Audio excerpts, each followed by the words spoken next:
Most people think that national defense, by its nature, must be provided by the government and cannot be provided privately.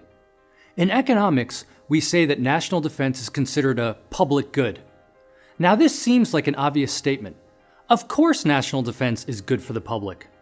But in economics, a public good actually means something specific. It's something that people would, in theory, be willing to pay for, but because of certain characteristics of the good, they don't. Therefore, the good goes undersupplied and, some would argue, should be provided or subsidized by the state.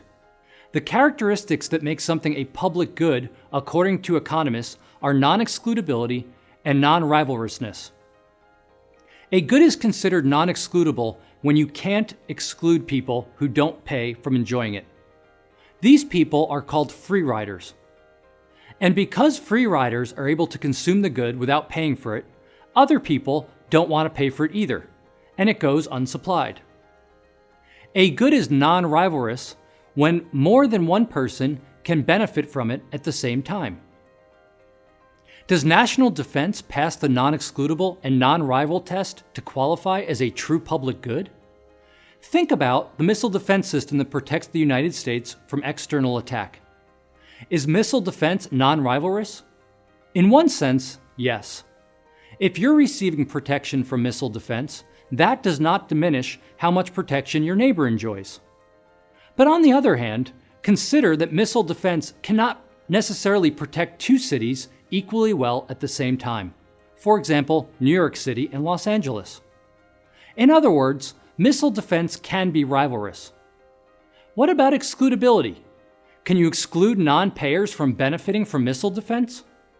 On the one hand, if an enemy missile is heading toward the US, you cannot steer the missile to just hit the houses of people who don't pay.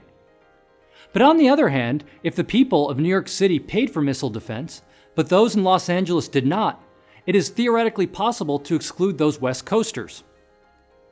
So if national defense can be both excludable and rivalrous, can it be provided by private agencies and not just the government? The truth is that some aspects of national defense are non-excludable and non-rivalrous in certain contexts. But there are examples of how defense and security can be privately provided.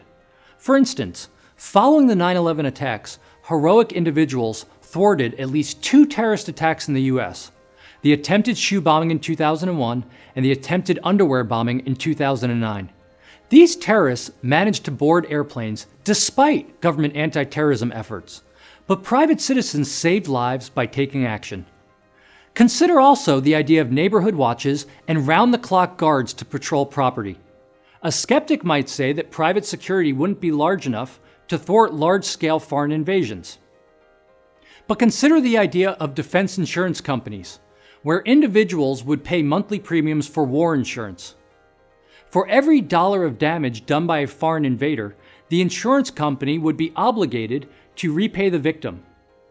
Insurance companies would have a huge incentive to prevent foreign invasions, and they can dramatically reduce the probability of having to pay war damages by investing in tanks, jets, and troops.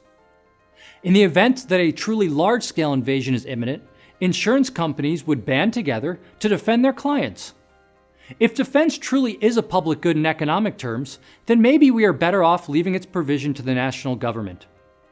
But if it can be excludable and rivalrous, then why are we so quick to dismiss the idea of privatizing national defense? It's certainly something to think about.